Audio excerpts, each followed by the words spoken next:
Hello friends, இது Joe சமையல இன்னைக்கு எக் பக்கோடா எப்படி செய்யலாம் அப்படின்னு பார்க்கலாம். இந்த பக்கோடாவில் சில ரகசியங்கள்லாம் டிப்ஸ்லாம் சொல்லியிருக்கேன். இந்த மெத்தடில் ஃபாலோ பண்ணோன்னா அப்படி கடைகளில் கிடைக்கிற மாதிரி நல்லா உதிரி உதிரியாக ரொம்ப கிறிஸ்பியாக ரொம்ப க்ரன்ச்சியாக ஒரு சூப்பர் பக்கோடா கிடைக்கும். வாங்க எப்படி பண்ணலான்னு பார்க்கலாம். நான் ஒரு பெரிய சைஸ் வெங்காயம் எடுத்திருக்கேன். அதை இந்த மாதிரி கட் பண்ணிக்கோங்க. இல்லை ஸ்லைஸ் இல்லை ஒரு அரை டீஸ்பூன் அளவுக்கு உப்பு சேர்த்துக்கோங்க. சேர்த்துட்டு கைகளால் நல்லா பிசைஞ்சிக்கோங்க. அதில் வெங்காயத்துலேருந்து தண்ணி வரணும், அந்த அளவுக்கு நல்லா பிசைஞ்சிக்கோங்க. இதுதான் முக்கியமான ஸ்டெப் பக்கோடா பண்ணும்போது.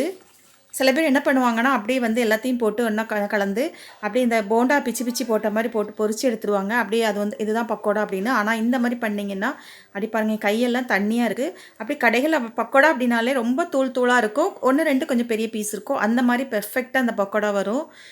இதுக்கு ஒரு 3-4 பல் பூண்டு, இதையும் நல்லா தோலோடு தான் போட்டிருக்கேன், தட்டி போட்டுக்கோங்க. 2 பச்சை மிளகா கட் பண்ணி போட்டுக்கோங்க. அப்புறம் கொஞ்சம் கருவேப்பிலை எல்லாத்தையும் சேர்த்து ஒன்றா சேர்த்துக்கோங்க. இஞ்சி துருவி கூட போட்டுக்கலாம், நான் போடலை. அப்புறம் ஒரு 1/4 டீஸ்பூன் அளவுக்கு பெருஞ்சீரகம், சோம்பு. பக்கோடா அப்படின்னாலே பெருஞ்சீரகம் போடுவாங்க, அதனால் நல்ல ஒரு ஃப்ளேவர் கொடுக்கும். அதுக்காக தான் நம்ம மிளகா போட்டிருக்கனால ஒரு 1/4 டீஸ்பூன் அளவுக்கு மிளகாத்தூள் சேர்த்துக்கோங்க. அப்புறம் ஒரு சிட்டிகை அளவுக்கு பெருங்காயத்தூள். 3 முட்டையை நல்லா அவிச்சு வச்சுக்கோங்க. இதை இந்த மாதிரி சீஸ் கிரேட்டர் நல்லா துருவிக்கோங்க.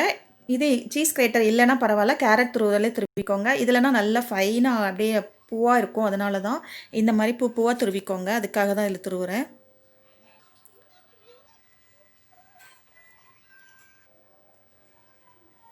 பாருங்கள், அப்படி சீஸ் துருவி போட்ட போலவே இருக்குது.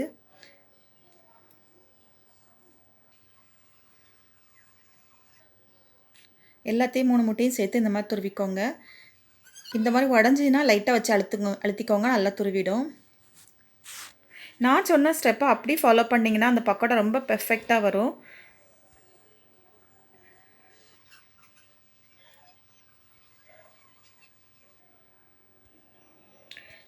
பாருங்கள் எவ்வளோ சூப்பராக இருக்குன்னு.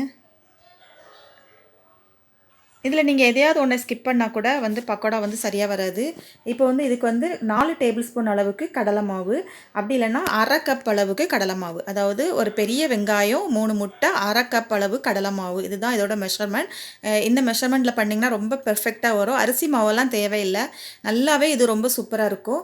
இந்த அளவுக்கு ஒரு பிஞ்சு, என் லைட்டாக என்னோடய விரலை தொட்டு தான் போட்டிருக்கேன், ஒரு பிஞ்சு அளவுக்கு சோடா உப்பு சேர்த்துட்டு இந்த மாதிரி நீங்கள் தண்ணி மட்டும் சேர்த்துடவே கூடாது. இந்த மாதிரி ஒரு லைட்டாக பரட்டி தான் விடணும். அப்படியே அந்த மாவு அப்புறம் அந்த முட்டை எல்லாம் ஒன்றா கோட் பண்ணுற அளவுக்கு லைட்டாக பரட்டி விட்டுக்கோங்க.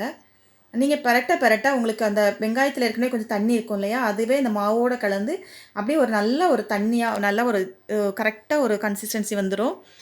இந்த அளவுக்கு இருக்கட்டும், தண்ணி மட்டும் சேர்த்துடாதீங்க. இப்போ முக்கியமான ஒரு ஸ்டெப் என்னென்னா, 1 டேபிள் ஸ்பூன் அளவுக்கு நல்லா சுட சுட காய்ச்சின எண்ணெய், அந்த எண்ணெய் சேர்த்து நல்லா கலந்துக்கோங்க.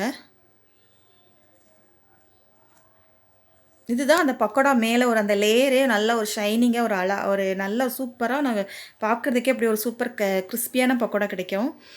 இந்த மாதிரி லைட்டாக இப்போ கொஞ்சம் உப்பு கம்மியாக இருக்குது, அதனால் கொஞ்சமாக நான் உப்பு சேர்த்துக்கிறேன்.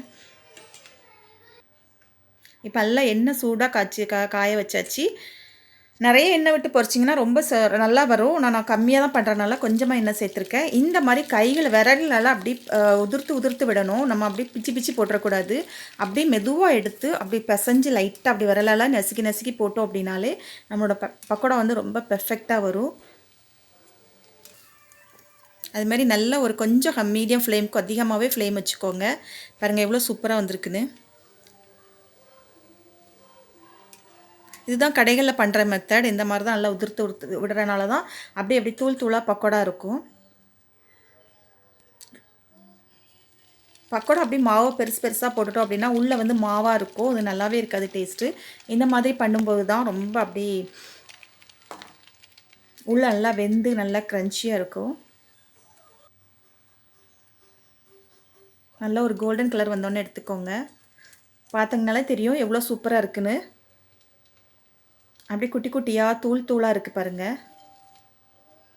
பாருங்கள் எவ்வளோ சூப்பராக இருக்குன்னு. இந்த மெத்தடில் நீங்கள் ஃபாலோ பண்ணிங்கன்னா உங்களோட பக்கோடா வந்து ரொம்ப பெர்ஃபெக்டாக வரும். இது நீங்கள் வெங்காயம் முட்டைக்கு பதிலாக இன்னும் கொஞ்சம் வெங்காயம் போட்டு இன்னும் கொஞ்சம் போட்டிங்கன்னா நல்லா ஒரு வெங்காய பக்கோடா சூப்பராக கிடச்சிடும். இந்த வீடியோ பிடிச்சிருந்தா ஜோ சமையலை சப்ஸ்கிரைப் பண்ணுங்கள், லைக் பண்ணுங்கள், ஷேர் பண்ணுங்கள். தேங்க்யூ.